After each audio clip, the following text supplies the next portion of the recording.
राजखान्थि हान्जाया जाय बिटिसिखौ दैदेनदों बिथांमोना गाबोन बिजेपिजों थाया होनबानो हर सान खारगौमोन बिसोरो।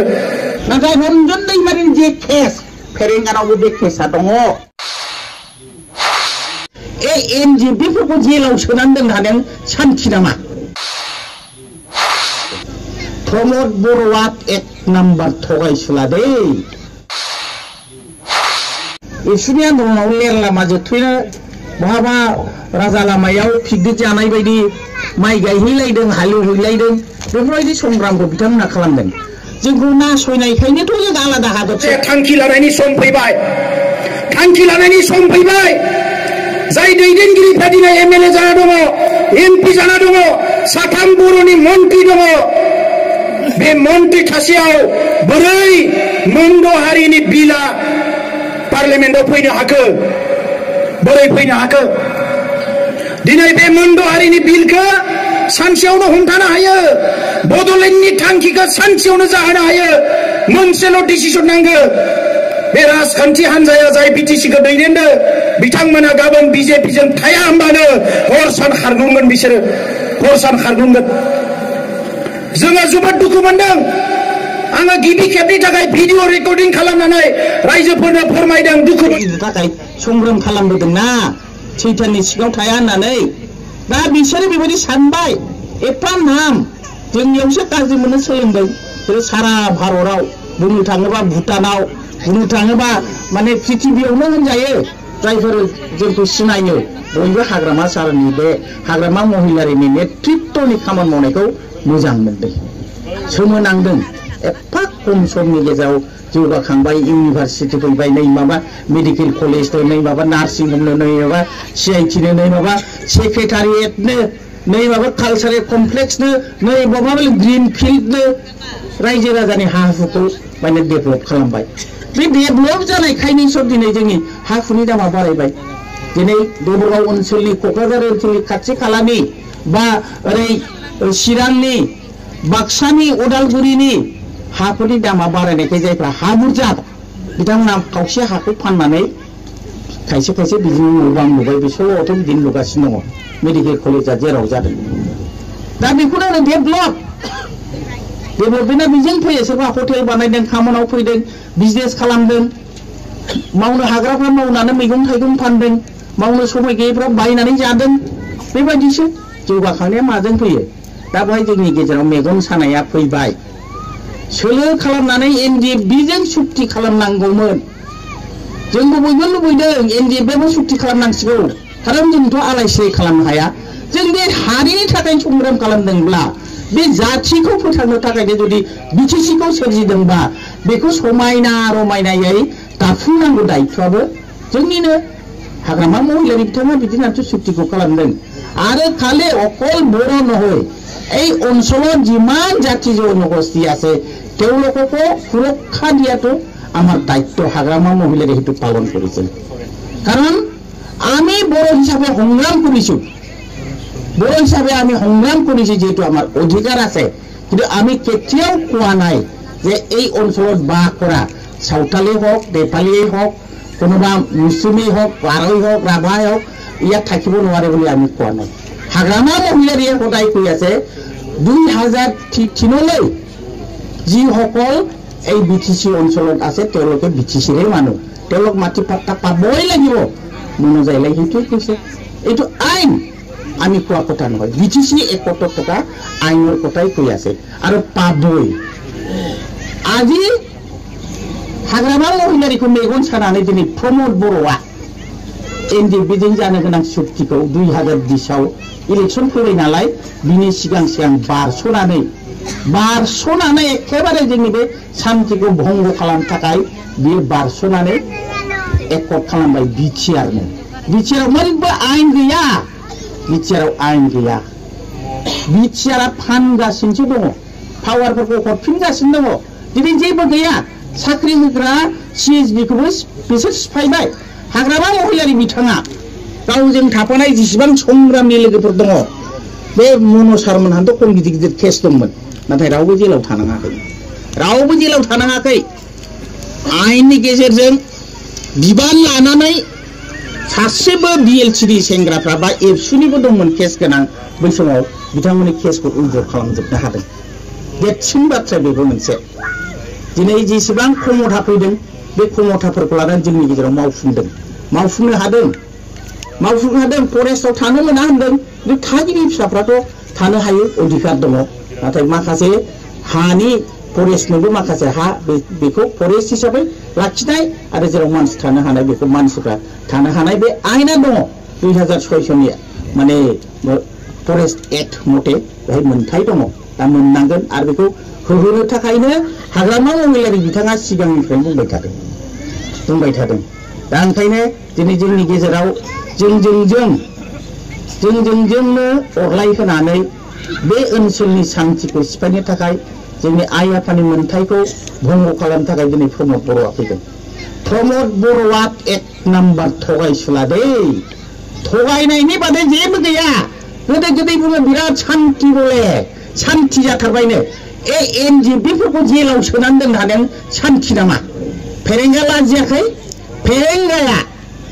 फेरेंगा दिनै नोङो सासनाव दं जानो हागौ पावाराव दं जानो हागौ नाथाय रन्जन दैमारिनि जे केस फेरेंगानावबो बे केसा दङ पावार गैयै लोगो लोगो फेरेंगाबो थानांगोन जुदि नैबे आयेनखौ बिथांमोना क्लियार खालामना लायाबा रन्जन दैमारि आरो माखासे जेलाव थानायफोरखौ जुदि जोहोलावफोरखौ जुदि बख'नो हायाब्ला गावबो जायाथ' दिनै गोहो दं होननानै जायखौनो गाज्रि सोरखौबा खिगौबा सोरखौबा खांख्राय सोरखौबा माबा माबि होननानै बुङोबा जागोन नामा अफान होबा जागोन नामा गावनि बाथ्रा माखौ बुंदों गाव सोरमोन बे जुदि नंगुबै एनजिपिब्ला एनजिपिनि बाथ्राखौ सिन्था खालामनांगौमोन दिनै एनजिपिया जों नुदों बिएलसिफ्रा 6 बोसोरल' आन्दलन खालामनायखाय सेंग्रा जालिया बिसोर फेमिलि गैया परियाल गैया फिसा फिसौ गैयामोन बै संग्राम समाव दासो हाबा जासावजोबदों सासे सानैल'सो हाबा जानायमोन बै समाव बिएलसिफ्रा बे एनजिपिफ्रा दिनै 35 बोसोरनि बारा संग्राम खालामनायखाय फिसा न'खरबो दङ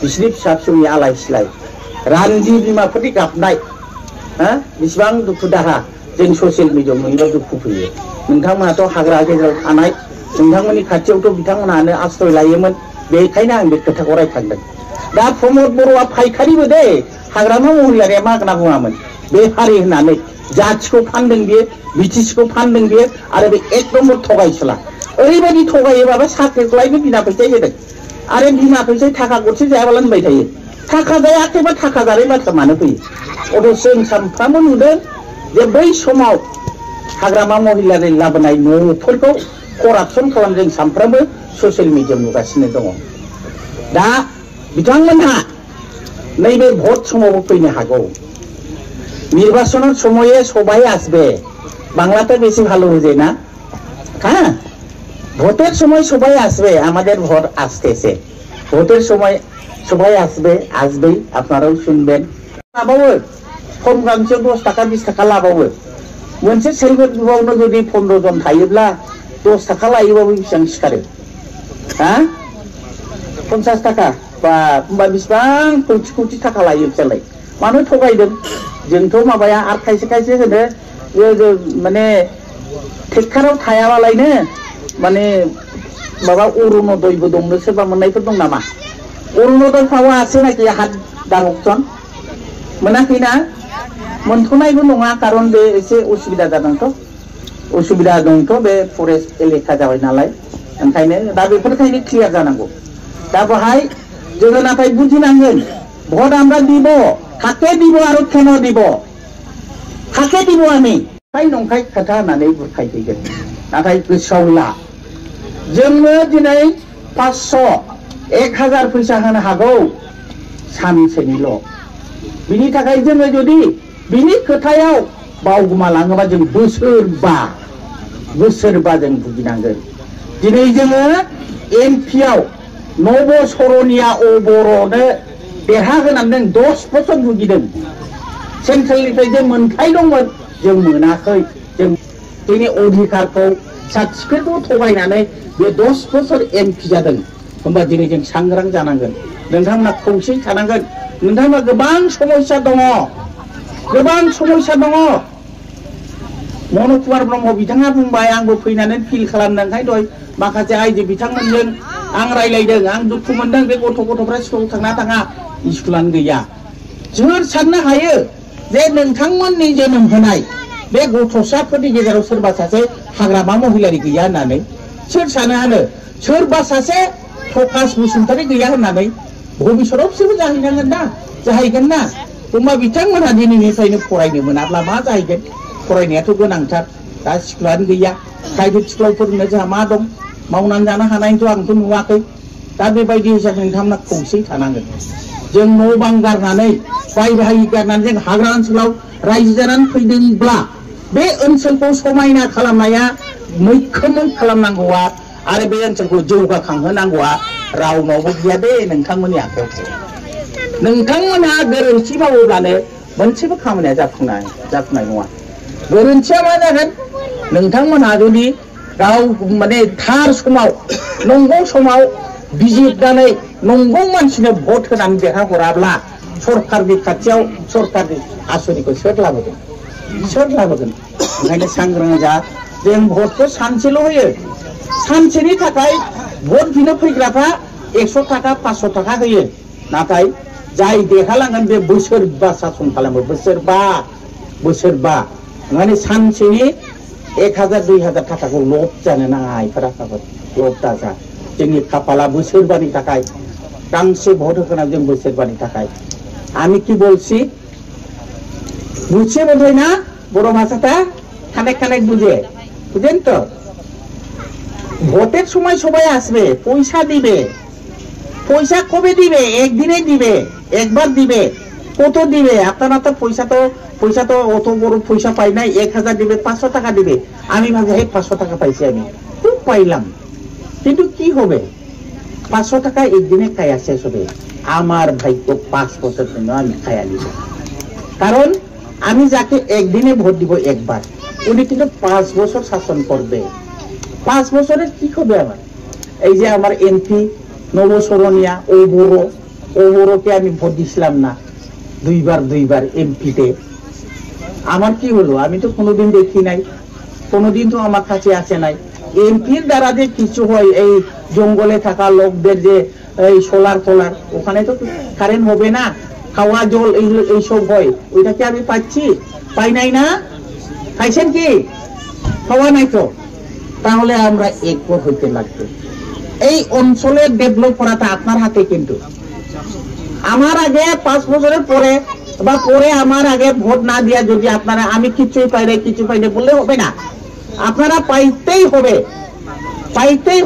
আপনারা ডেভেলপ করতেই লাগবে আপনার হাতে কিন্তু আপনারা যদি ভুল মানুষকে ভোট দিয়া যদি ওতে জিতায়া দেন তাহলে আমরা ভুল পথে যাব তাই হাগ্রামা মহিলারই আগে কি করছে কি করিয়া আসছে আমার 15 বছর দেখা আছে প্রমোদ বড় 4 বছরে কি করতেছে আমি দেখছি সব ক্ষমতাগুলো ওরা বেশিয়ে দিছে খালি মিথ্যা কথা বললে উনি তাই আপনাদেরকে আমি অনুরোধ জানাই আপনারা নিজের জন্য আমার পোলাদের আমার সাওয়াশত ভবিষ্যতের জন্য পড়াশোনা করতে লাগবে না ওদের ভাগ্য আপনারা খাবেন না ওদের ভাগ্য নির্মাণ করা আপনার হাতে এক ভোটের জন্য এক ভোট যদি ভুল পথে যায় তাহলে আপনারা নিজেকে ঠকাইয়া দিবেন